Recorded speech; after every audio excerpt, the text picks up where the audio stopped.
À 30 ans, Sophia s'est construit la vie dont elle rêvait. En tant que directrice chez Preston & Associates, elle était connue pour son instinct aiguisé, sa capacité à diriger et son éthique de travail qui pouvait faire honte à n'importe qui. Son bureau au 19e étage, avec sa vue imprenable sur la ville animée en contrebas, témoignait d'une décennie de travail acharné. Chaque promotion, chaque nuit passée au bureau, chaque vacances manquées l'ont amené à ce moment de réussite. Mais le succès, se dit souvent Sophia, a son prix.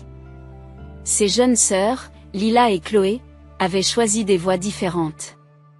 Lila, à 25 ans, était mère de 2 enfants, ses journées étant remplies de rendez-vous avec des enfants et de réunions avec des assistants personnels. Chloé, 28 ans, avait une fille de 3 ans et un nouveau-né, jonglant avec les couches et les dîners en famille avec une aisance surprenante.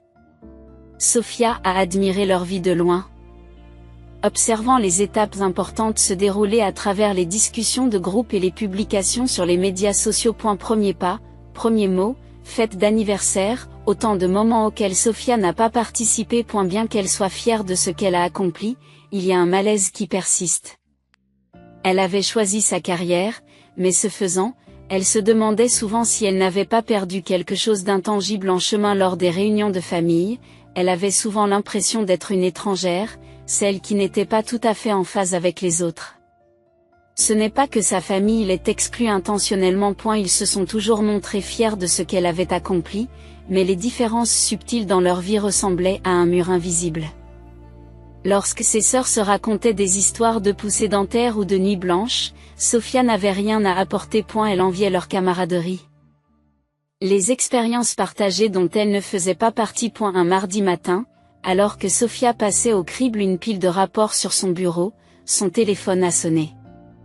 Le nom de Lila s'est affiché sur l'écran et Sophia a répondu avec sa vivacité habituelle.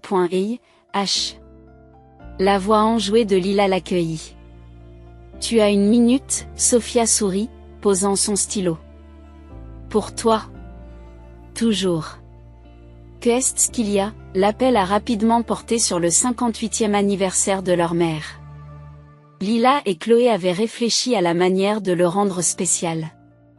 Sophia écoutait avec impatience, son cœur se soulevant à l'idée de participer à l'organisation. Nous allons faire simple cette année, dit Lila. Il s'agit juste d'une réunion de famille à la maison. Mais nous avons besoin que tout le monde participe et prenne un peu de temps libre pour que cela fonctionne. N'en dites pas plus. Répond Sophia sans hésiter.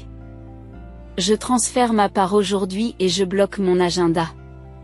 Ce sera formidable de fêter cela ensemble. En raccrochant l'appel, Sophia a ressenti un rare sentiment d'excitation. Pour une fois, elle ne serait pas la sœur distante, celle qui est trop occupée par son travail pour être présente. Cette fois-ci, elle espérait que les choses seraient différentes. Et la salle à manger de la maison des parents de Sophia bourdonne du chaos familier d'une réunion de famille. Les assiettes s'entrechoquaient tandis que sa mère s'affairait à servir les plats préférés de chacun. Son père racontait les mêmes vieilles blagues qui suscitaient toujours des rires polis, et ses sœurs discutaient avec animation de leurs dernières escapades parentales. Sophia s'assit à la table, profitant tranquillement du moment. Cela faisait trop longtemps qu'elle n'avait pas été entourée de sa famille comme cela. Alors que la soirée s'installait. Lila tapota son verre avec une cuillère pour attirer l'attention. Très bien, tout le monde, écoutez. Nous avons une annonce à faire. Et la curiosité de Sophia s'éveilla tandis que la salle se taisait. Lila se leva, un large sourire aux lèvres, et jeta un coup d'œil à Chloé, qui lui fit un signe de tête encourageant. Pour les 58 ans de maman, nous avons finalisé les plans, commença Lila. Nous allons passer une semaine à Pine Ridge Resort. Des discussions enthousiastes s'engagent. Leur père a immédiatement commencé à se remémorer ses journées de ski. Chloé a commencé à parler de l'équipement des enfants et leur mère a rayonné à l'idée d'une escapade hivernale. Sophia s'est mise à sourire, elle aussi, en imaginant une semaine de rapprochement, d'amusement et de souvenirs. C'est parfait, dit Sophia. J'ai déjà bloqué mon emploi du temps. J'ai hâte d'y être. Le sourire de Lila affaiblit pendant une fraction de seconde. Et Sophia a remarqué que Chloé évitait son regard. Quelque chose n'allait pas. Lila hésita avant de s'avancer, le ton trop décontracté. En fait, H, nous espérions que tu puisses nous faire une énorme faveur. Sophia fronça légèrement les sourcils. Quel genre de faveur? Du babysitting, renchérit Chloé, comme si c'était la chose la plus naturelle au monde. Tu es tellement douée avec les enfants et ils adorent leur tante Sophia. Ce sera juste pour la semaine, pendant que nous serons à la station balnéaire.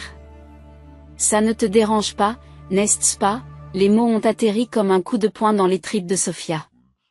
Elle a regardé ses sœurs, espérant que quelqu'un allait rire et dire que c'était une blague.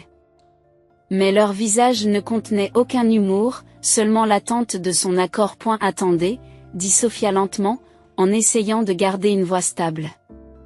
Tu veux que je reste derrière et que je garde les 5 enfants pendant que vous ferez la fête à la station balnéaire? Allez, H. Dit Lila en agitant une main dédaigneuse. Ce n'est pas grave.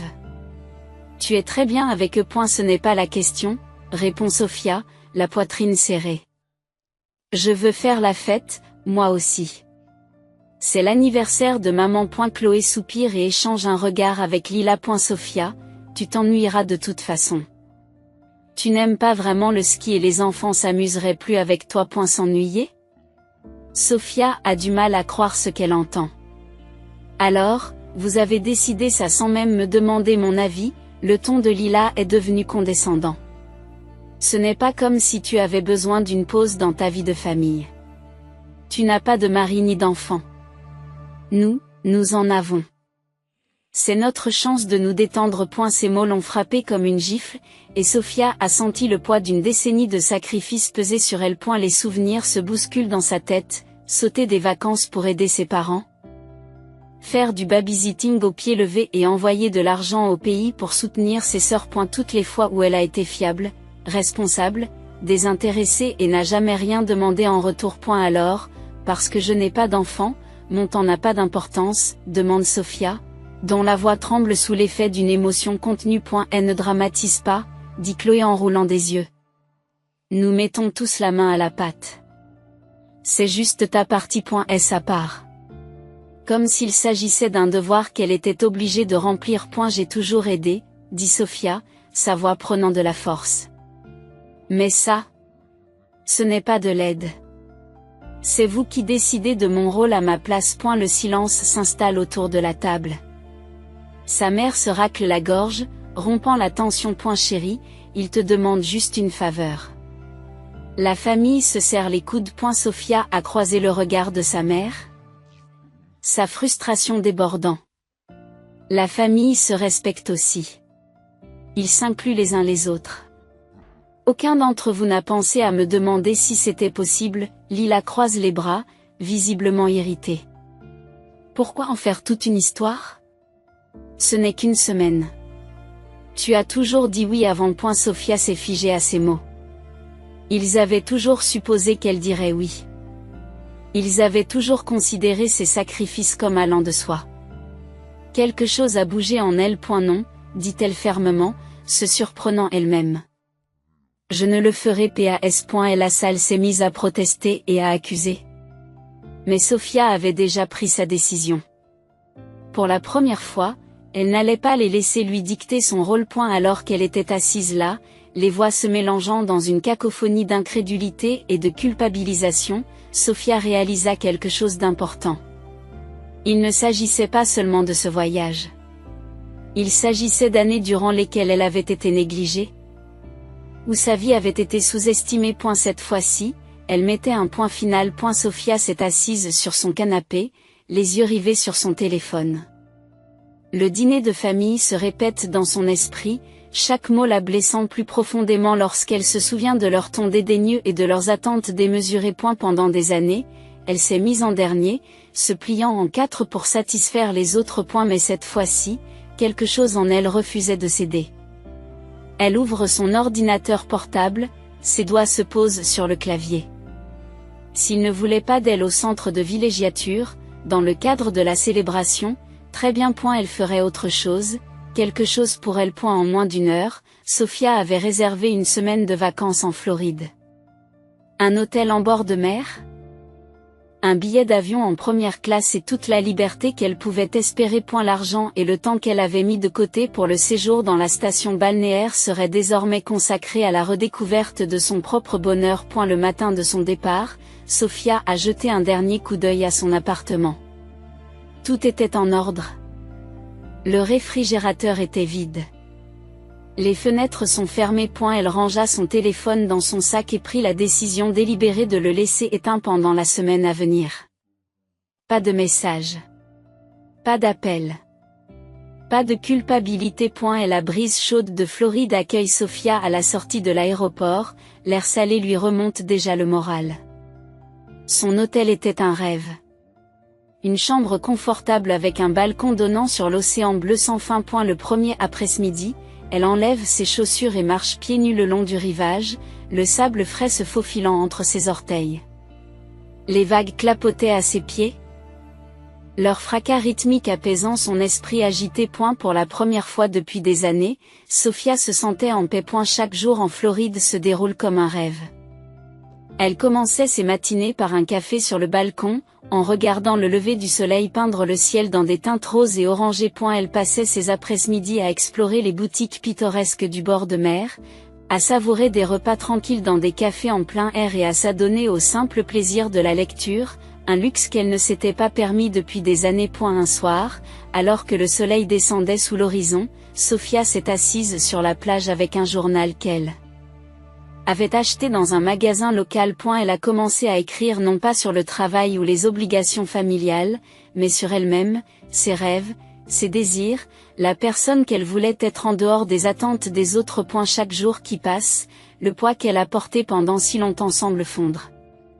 Pour la première fois, Sofia n'était pas la sœur, la fille ou la personne de confiance de quelqu'un. Elle était juste elle-même, et c'était libérateur. À la maison, le chaos se préparait.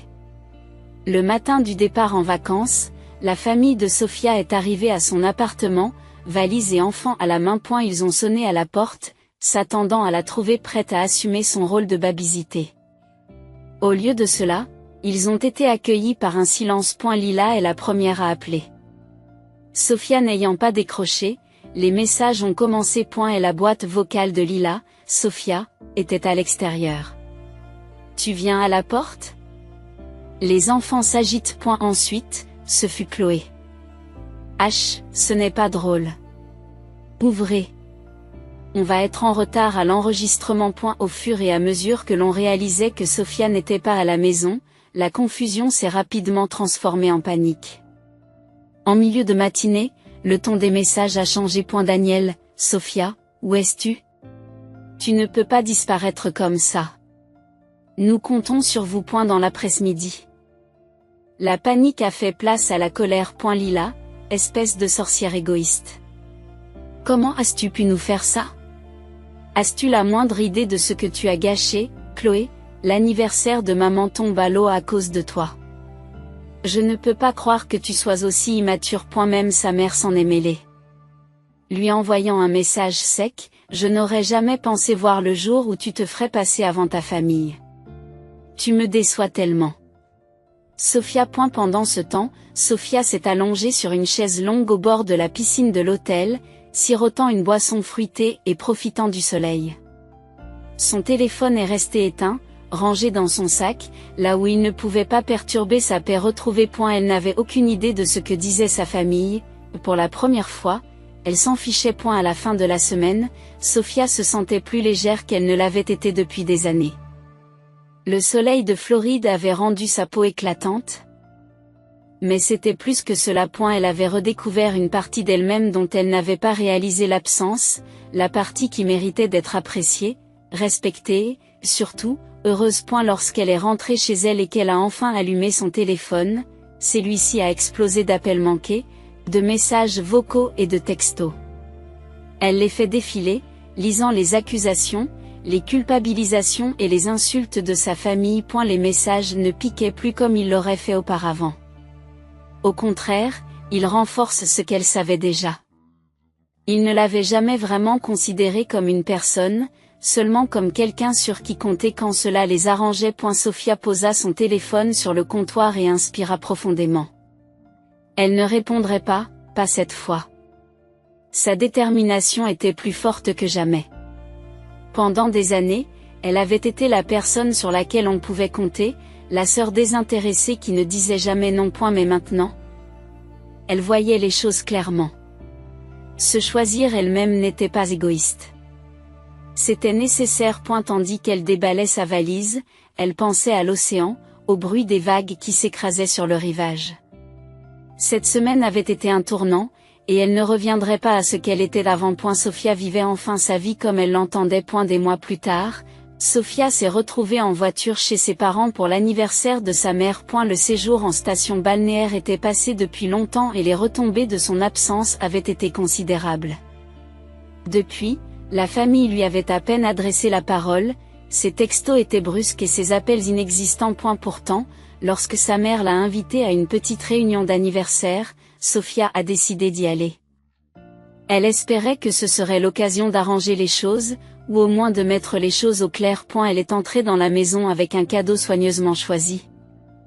Un album rempli de souvenirs de la vie de sa mère, avec des notes écrites à la main pour chaque moment important. Sophia y avait consacré des heures, espérant que cela rappellerait à sa mère à quel point elle tenait à elle malgré tout. Le salon était plus calme que d'habitude, son père regardait la télévision, Chloé et Lila discutaient dans un coin, et les enfants couraient partout, leur rire résonnant dans la maison. Sophia a forcé un sourire et a salué tout le monde, même si la tension dans l'air était palpable. À fur et à mesure que la soirée avançait, Sophia essayait d'engager la conversation, mais il était clair que ses sœurs gardaient leur distance. Sa mère, elle aussi, était distante, ne lui parlant que lorsque c'était nécessaire. Malgré tout, Sophia gardait espoir, pensant que l'ambiance s'améliorerait quand viendrait l'heure du gâteau. Lorsque ce moment arriva enfin, Sophia proposa d'aider à sortir le dessert. Elle transporta avec précaution le gâteau dans la salle à manger, les bougies scintillant doucement. Tout le monde s'est rassemblé autour de Sophia qui l'a placée devant sa mère. Joyeux anniversaire, maman, dit chaleureusement Sophia en lui tendant le couteau. Faites un vœu. Sa mère a regardé le gâteau pendant un moment, puis Sophia. La pièce devint silencieuse, l'atmosphère lourde de non-dits. Alors, c'est ta façon de te rattraper pour nous avoir abandonnés, dit sa mère brusquement, sa voix coupant le silence. Sophia s'est figée, prise au dépourvu. Elle s'est figée, prise au dépourvu. Tu m'as entendu, poursuit sa mère, le ton se faisant plus dur. Tu nous as laissés en plan, tu as gâché mon voyage d'anniversaire, et maintenant tu penses qu'un gâteau et un album vont tout arranger. Les mots ont piqué, mais Sophia a essayé de rester calme. Maman, je n'ai abandonné personne. J'avais juste besoin de fixer des limites. Des limites, virgule. L'interrompt sa mère, dont la voix s'élève. Tu veux dire égoïsme. Tu as changé, Sophia. Tu n'es plus la fille que j'ai élevée. Et la poitrine de Sophia se serre à mesure que les accusations s'accumulent. Elle jette un coup d'œil dans la pièce, mais personne ne prend sa défense. Ses sœurs baissent les yeux, leur silence en dit long. Et sa mère saisit soudain une poignée du gâteau, le visage tordu par la colère. Tu veux savoir ce que je pense de tes limites? Avant que Sophia ne puisse réagir, sa mère lui a écrasé le gâteau sur le visage. Des bruits résonnent dans la pièce tandis que du glaçage coule sur les joues de Sophia. L'humiliation était écrasante, mais Sophia n'a pas bronché. Elle resta là, stupéfaite mais résolue, essuyant le glaçage de ses mains tremblantes. La pièce était étrangement silencieuse pendant que Sophia prenait une profonde inspiration. Lorsqu'elle parla enfin, sa voix était calme mais ferme. Tu sais quoi, maman? Tu as raison. J'ai changé, dit Sophia. Son regard est resté fixe malgré les larmes qui menaçaient de couler. J'ai passé toute ma vie à faire passer cette famille en premier. J'ai renoncé à des vacances, à des soirées, et même à ma propre tranquillité d'esprit pour vous soutenir tous. Et pourquoi faire? Pour être traitée de la sorte, sa mère a ouvert la bouche pour parler, mais Sophia a levé la main. Non, laissez-moi finir. J'ai toujours dit oui, j'ai toujours été fiable, j'ai toujours été la personne sur laquelle on pouvait compter, mais ça n'a jamais été suffisant.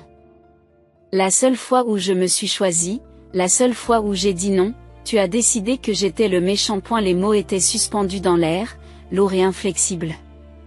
Sophia a regardé ses sœurs, sa voix s'est adoucie. Je vous aime toutes, mais je mérite le respect.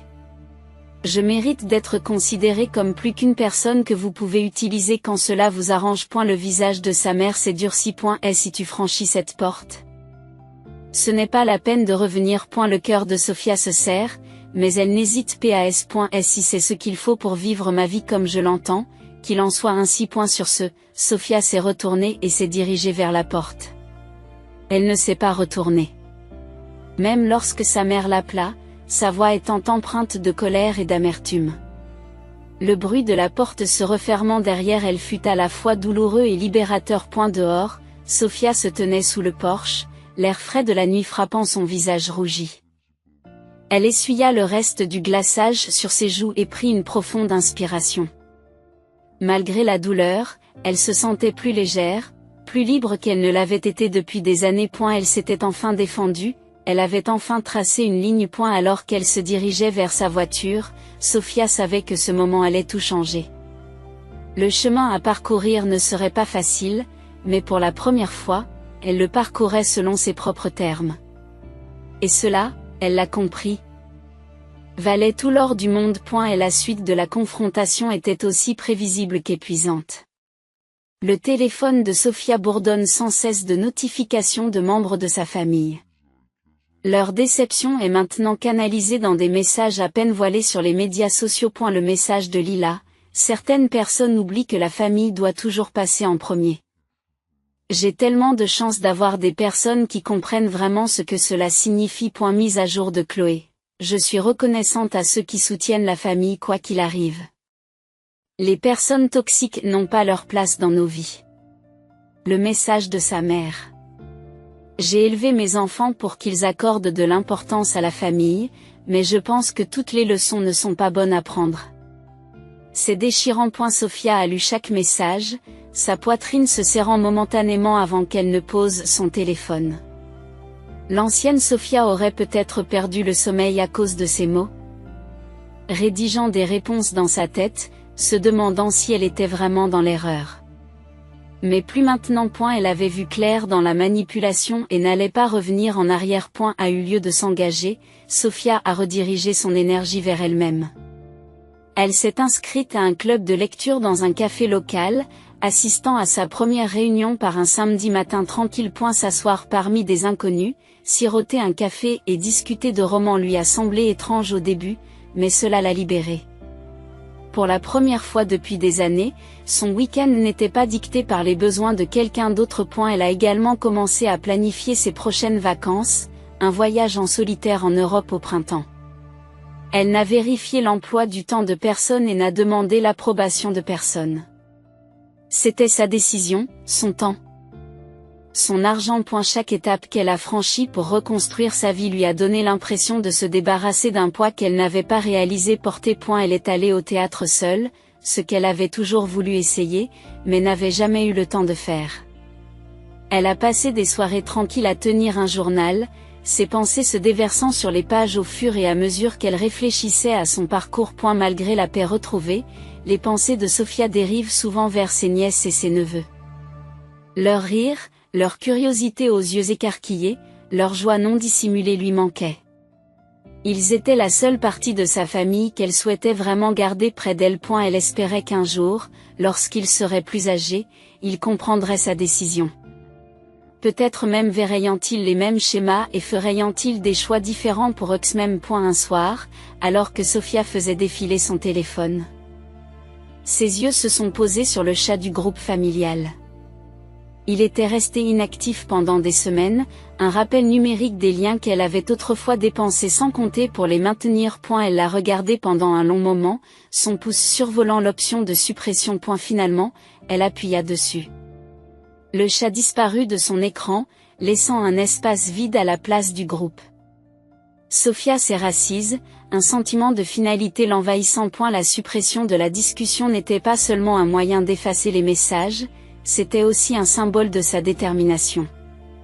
Elle avait choisi le respect de soi, Et elle n'allait pas compromettre ce choix une nouvelle fois. L'avenir lui paraissait incertain, mais pour la première fois, c'était à elle de le façonner. Sophia s'est sourit à elle-même, affirmant de manière discrète mais puissante la vie qu'elle était en train de construire selon ses propres termes.